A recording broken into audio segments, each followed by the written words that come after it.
Taste the Daily. Paris Olympic 2024 நிறைவு விழா கோலாகலம். நிறைவு விழாவில் தேசிய கொடியை ஏந்தி சென்ற இந்தியாவின் மனு பாக்கர் மற்றும் ஸ்ரீஜேஷ். பாரிஸ் ஒலிம்பிக்கில் 40 தங்கம் உட்பட 126 பதக்கங்களுடன் அமெரிக்கா முதலிடம், 40 தங்கம் உள்ளிட்ட 91 பதக்கங்களுடன் சீனா இரண்டாவது இடம், 5 வெண்கலம் 1 வெள்ளி என 6 பதக்கங்களுடன் 71வது இடத்தை பிடித்த இந்தியா. முன்னாள் முதல்வர் புரட்சித் தலைவி அம்மா பற்றி அவதூறாக பேசிய விடியா திமுக அமைச்சர் தாமோ அன்பரசனுக்கு கழக மகளிரணி செயலாளர் ப. வளர்மதி கண்டனம். பெண்களை இழிவாக பேசுவதை வாடிக்கையாக கொண்ட கருணாநிதி வழி வந்தவர்களிடம் நாகரிகத்தை எதிர்பார்க்க முடியாது என விமர்சனம். புரட்சித் தலைவி அம்மா குறித்து அவதூறாக பேசிய விடியா அரசின் அமைச்சர் தாமோ அன்பரசனை கண்டித்து காஞ்சிபுரத்தில் அதிமுக சார்பில் நடைபெற்ற கண்டன ஆர்ப்பாட்டம். அம்மாவை அவதூறாக பேசிய தாமோ அன்பரசன் மன்னிப்பு கோரவும் அவர் மீது நடவடிக்கை எடுக்க வலியுறுத்தியும் முழக்கம். கண்டிக்கின்றோம் தாமோ அன்பரசனை கண்டிக்கின்றோம். நடவடிக்கை எடு. அவதூறு பேசும் அமைச்சர் மீது நடவடிக்கை. அம்மாவை பற்றி பேசிய அமைச்சர் மீது நடவடிக்கை. தஞ்சை மாவட்டம் கும்பகோணம் அரசு கலைக்கல்லூரி மாணவர்களிடம் பேராசிரியை சாதி ரீதியில் பேச்சு. பேராசிரியர் மீது நடவடிக்கை எடுக்க கோரி கும்பகோணம் அரசினர் கலைக்கல்லூரி மாணவ மாணவியர்கள் வகுப்புகளை புறக்கணித்து போராட்டம். 18/7/2022 அன்று தேவானி ஸ்ரீங்கிற ஒரு மேம் வந்து தமிழ் துறையில முதுகலை 2ஆம் ஆண்டுல வந்துட்டு வகுப்பறையில ஜாதி குறித்தும் ஜாதியை குறித்து தவறான பார்வையிலையும் ஒருத்தர் வந்து அவங்க குணத்தொழில் கொடுத்து தவறாவோ, இடஒதுக்கீடு கொடுத்து தவறாவோ, பெண்கள் பாலியல் ரீதியா தவறாவோ ஒரு அம்மா பேசுனாங்க. அதுக்காக நம்ம பல முறையை வந்து துணைத்தலைவர்கிட்ட கடிதம் கொடுத்தோம், கல்லூரி நிர்வாகத்திட்ட கடிதம் கொடுத்தோம். அதுக்கான எந்த ஒரு முயற்சியும் செயல்படல. நாங்க உள்ளிருப்பு போராட்டம் பண்ணோம், அதுக்கும் சரியான நீதி கிடைக்கல. அதுக்காக நாங்க வகுப்பை புறக்கணிச்சு இப்ப நாங்க வாசலுக்கு முன்னாடி ஆர்ப்பாட்டம் பண்ணிட்டு இருக்கோம். தமிழகத்தில் வரும் 14 மற்றும் 15 தேதிகளில் மிக கனமழைக்கான ஆரஞ்சு எச்சரிக்கை. தமிழகத்தின் பல்வேறு பகுதிகளில் அடுத்த 4 நாட்களுக்கு கனமழை பெய்யும் என இந்திய வானிலை மையம் அறிவிப்பு. திருவண்ணாமலை மாவட்டம் வந்தவாசி அருகே 300 ஏக்கர் பரப்பளவிலான நெற்பயிர்கள் மழைநீரில் மூழ்கி சேதம். ஏரியை தூர்வாராததே வயல்களில் தண்ணீர் தேங்க காரணம் என விவசாயிகள் குற்றச்சாட்டு. 2 நாள் மழைக்கே ஃபுல்லாக தண்ணி தேங்கிடுச்சு. இந்த காவா பார்த்தீங்கன்னா, அந்த காவா கொஞ்சம் தூர் வரனீங்கன்னா நல்லா இருக்கும். அந்த காவாவில் ஃபுல்லாகவே தண்ணி தேங்கி கைனி ஃபுல்லாக நாசமாயிடுச்சு. ஃபுல்லாகவே 200 வீடு வந்து பார்த்தீங்கன்னா ஒரு 300 ஏக்கரா இருக்குது. 300 ஏக்கராவும் இதே மாதிரியே தான் பயிர் எல்லாம் வேஸ்ட் ஆகிடுச்சு ஃபுல்லாகவே. இது கொஞ்சம் காவா மட்டும் கொஞ்சம் அகலப்படுத்தி கொடுத்தீங்கன்னா கவர்மெண்ட் கொஞ்சம் நல்லா இருக்கும். திருவண்ணாமலை மாவட்டம் ஆரணியில் காற்றுடன் கூடிய கனமழை காரணமாக 1000 ஏக்கர் நெல் பயிர்கள் நீரில் மூழ்கியதால் விவசாயிகள் கவலை. விடியா அரசு உரிய இழப்பீடு வழங்க விவசாயிகள் கோரிக்கை. செங்கல்பட்டு மாவட்டம் மதுராந்தகம் சுற்றுவட்டார பகுதிகளில் கொட்டி தீர்த்த கனமழை. அறுவடைக்கு தயாரான சுமார் 500 ஏக்கர் நெற்பயிர்கள் நீரில் மூழ்கியதால் விவசாயிகள் வேதனை. கள்ளக்குறிச்சி அருகே அறுவடைக்கு தயாரான நெற்பயிர்கள் தண்ணீரில் மூழ்கி சேதம். விடியா திமுக அரசு முறையாக ஆய்வு செய்து உரிய இழப்பீடு வழங்க விவசாயிகள் வலியுறுத்தல். தேனி மாவட்டம் பெரியகுளம் பகுதியில் 500க்கும் மேற்பட்ட ஏக்கரில் பயிரிடப்பட்ட நெற்பயிர்கள் சேதம். விடியா அரசு உரிய நிவாரணம் வழங்க விவசாயிகள் கோரிக்கை. திண்டுக்கல் மாவட்டம் ஆத்தூர் பகுதிகளில் பெய்த கனமழை காரணமாக வீடுகளுக்குள் புகுந்த மழை நீரால் பொதுமக்கள் அவதி. வீட்டிற்குள் மழைநீர் புகுந்து வருவதாக திமுக ஊராட்சி மன்ற தலைவரிடம் முறையிட்டும் நடவடிக்கை இல்லை என மக்கள் குற்றச்சாட்டு. கிருஷ்ணகிரி மாவட்டம் ஒசூர் அருகே தற்காலிக தரைப்பாலம் கனமழையில் அடித்துச் செல்லப்பட்டதால் 2 கிராம மக்கள் அவதி. அரசு பேருந்தை சிறைப்பிடித்து மக்கள் போராட்டம். சேலத்தில் பெய்த கனமழையால் வீடுகளுக்குள் விசைத்தறி கூடங்களுக்குள் மழைநீர் புகுந்ததால் நூல் மற்றும் துணிகள் சேதம். அதிகபட்சமாக ஏற்காடு பகுதியில் 79 மில்லிமீட்டர் மழை பொழிவு. விழுப்புரம் நகரில் புதிய பேருந்து நிலையம் அருகே ஆசாக்குளத்தில் நரிக்குறவர் வாழும் குடியிருப்புகளை சூழ்ந்த மழை வெள்ளம். மனு மேல் மனு கொடுத்தும் தீர்வில்லை என விடிய ஆட்சி மீது நரிக்குறவர் சமுதாய மக்கள் ஆதங்கம். விழுப்புரம் மாவட்டம் மரக்காணத்தில் குளம் போல் காட்சியளிக்கும் உப்பளங்கள். 3 நாட்களாக பெய்த கனமழையால் மழைநீர் சூழ்ந்து உப்பு உற்பத்தி அடியோடு பாதிப்பு. கிருஷ்ணகிரி மாவட்டம் காவேரிப்பட்டினம் பகுதியில் நேற்று இரவு முதல் கொட்டி தீர்த்த கனமழை. வெள்ள நீர் குடியிருப்பு பகுதிக்குள் நுழைந்ததால் 500க்கும் மேற்பட்ட வீடுகள் பாதிப்பு. மதுரை மாவட்டம் சோழவந்தான் பகுதியில் பெய்த கனமழை காரணமாக வீடுகளுக்குள் புகுந்த மழைநீரால் பொதுமக்கள் அவதி. பலமுறை விடிய அரசு அதிகாரிகளிடம் தெரிவித்தும் பாசன கால்வாய் தூர்வாரப்படாததால் வீடுகளுக்குள் மழைநீர் புகுந்ததாக மக்கள் வேதனை. வேலூர் மாநகரில் கொட்டி தீர்த்த கனமழையால் மழை நீருடன் கால்வாய் நீர் கலந்து தேங்கி நின்றதால் போக்குவரத்து பாதிப்பு.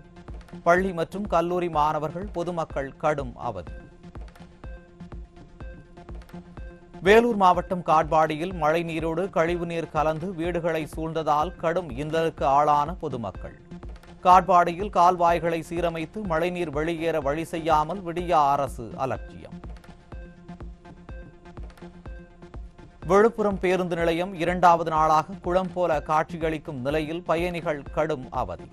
மழைநீர் தேங்காது என வாயால் வடை சுட்ட அமைச்சர் பொன்முடி, மாவட்ட ஆட்சியர் எங்கே என பயணிகள் கேள்வி.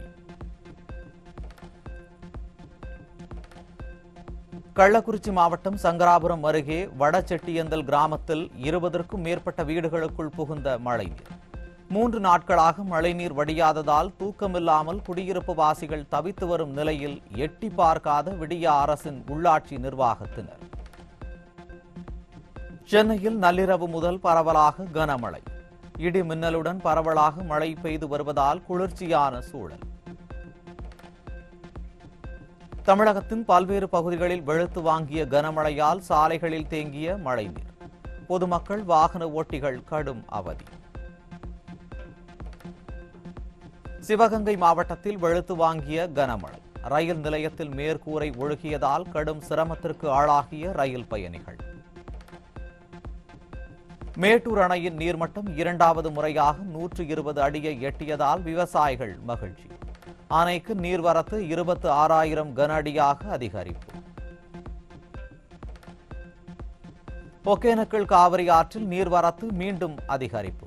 வினாடிக்கு 30,000 கன அடி நீர்வரத்தால் அருவியில் குளிக்க சுற்றுலா பயணிகளுக்கு தடை. தேனி மாவட்டம் மேற்கு தொடர்ச்சி மலைப்பகுதிகளில் பெய்த கனமழையால் கும்பக்கரை அருவியில் வெள்ளப்பெருக்கு.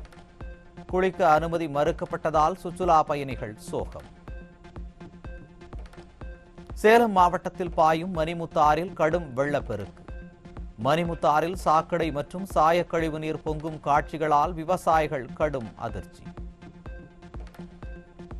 தேனி மாவட்டம் மஞ்சளாறு அணையின் நீர்பிடிப்பு பகுதிகளில் பெய்த கனமழையால் அணைக்கு நீர்வரத்து அதிகரிப்பு.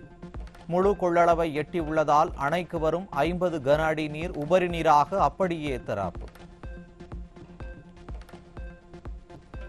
திருவண்ணாமலை மாவட்டம் வந்தவாசி அருகே 3 கிராமங்களில் இருளில் மூழ்கிய அவலம். விடியா திமுக மின்சாரத்துறை அதிகாரிகளின் மெத்தன போக்கால் காலை முதல் இரவு வரை மின்சாரமின்றி குழந்தைகள், பெரியவர்கள் அவதி. சேலம் மாவட்டம் சங்ககிரி அருகே 10ஆம் வகுப்பு பள்ளி மாணவியிடம் பாலியல் சீண்டலில் ஈடுபட்டவர் போக்சோவில் கைது. ஜெராக்ஸ் எடுக்க சென்றபோது மாணவியிடம் பாலியல் சீண்டலில் ஈடுபட்டு கடை உரிமையாளர் அத்துமீறல். திருச்செந்தூர் சுப்பிரமணிய சுவாமி திருக்கோவிலில் ஆடி சுவாதியை முன்னிட்டு வெள்ளை நிறத்தில் வீதி உலா வந்த தெய்வானை யானை. பச்சரிசி மற்றும் விபூதி பூசி வெள்ளை நிறத்தில் காட்சியளித்த தெய்வானை யானையை அரோகரா முழக்கத்துடன் வழிபட்ட பக்தர்கள்.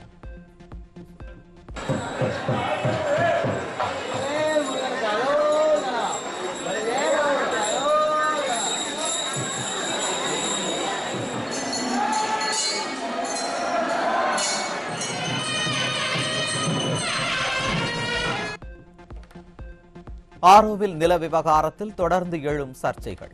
அறக்கட்டளை நிலம் தொடர்பாக சுதந்திரமான விசாரணை நடத்த குடியிருப்பு வாசிகள் வலியுறுத்தல். செபி தலைவர் மாதவி புரி, அதானி இடையேயான வியாபார தொடர்புகள் பற்றி ஹிண்டன்பர்க் தொடர்ந்து குற்றச்சாட்டு. தங்களது அறிக்கைக்கு மாதவி புரி அளித்த பதிலில் பல முக்கியமான சாராம்சங்களை ஒப்புக்கொண்டதாகவும் அது மேலும் பல முக்கிய கேள்விகளை எழுப்பியுள்ளதாகவும் கருத்து. ராகுல் காந்தியுடன் சம்யுக்த கிசான் மோர்ச்சா குழு தலைவர்கள் சந்திப்பு. பாஜக ஆளாத மாநிலங்களில் விவசாய உற்பத்தி பொருட்களுக்கு குறைந்தபட்ச ஆதார விலை தொடர்பாக தீர்மானம் நிறைவேற்ற கோரிக்கை. ஹரியானா மாநில சட்டப்பேரவை தேர்தல் தொடர்பாக இந்திய தலைமை தேர்தல் ஆணையம் இன்று ஆலோசனை. தலைமை தேர்தல் அதிகாரி ராஜீவ்குமார் தலைமையிலான ஆலோசனைக்கு பின் முக்கிய அறிவிப்புகள் வெளியாகும் என எதிர்பார்ப்பு. உத்தரப்பிரதேச மாநிலத்தில் தடம் புரண்ட சரக்கு ரயில். தேசிய நிலக்கரி நிறுவனத்திற்கு சொந்தமான நிலக்கரி ஏற்றி செல்லும் ரயில் விபத்தில் சிக்கியதால் பணிகள் பாதிப்பு. ராஜஸ்தான், ஹரியானா மற்றும் ஹிமாச்சல் உள்ளிட்ட வட மாநிலங்களில் வெளுத்து வாங்கும் கனமழை. பல்வேறு ஆறுகளில் வெள்ளப்பெருக்கு ஏற்பட்டு பதைபதைக்க வைக்கும் காட்சிகள்.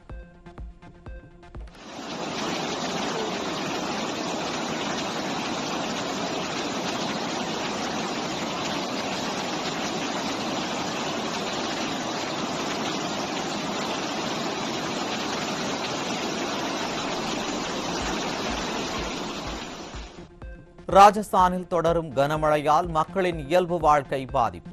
இதுவரை 20 பேர் உயிரிழந்துள்ள நிலையில் அடுத்த 24 மணி நேரத்திற்கு மழை தொடரும் என அறிவிப்பு. செயின்ட் மார்ட்டின் தீவை அமெரிக்காவிடம் ஒப்படைத்திருந்தால் கலவரம் இருந்திருக்காது. வங்கதேசத்தில் நடந்த கலவரத்துக்கு பைடன் தான் காரணம் என ஷேக் ஹசீனா குற்றச்சாட்டு. தங்கலான் திரைப்பட தயாரிப்பாளர் ஞானவேல் ராஜாவுக்கு உயர்நீதிமன்றம் உத்தரவு. விக்ரமின் தங்கலான் மற்றும் சூர்யாவின் கங்குவா திரைப்படங்கள் வெளியிடுவதற்கு முன்பு தலா 1 கோடி ரூபாய் டெபாசிட் செய்ய உத்தரவு.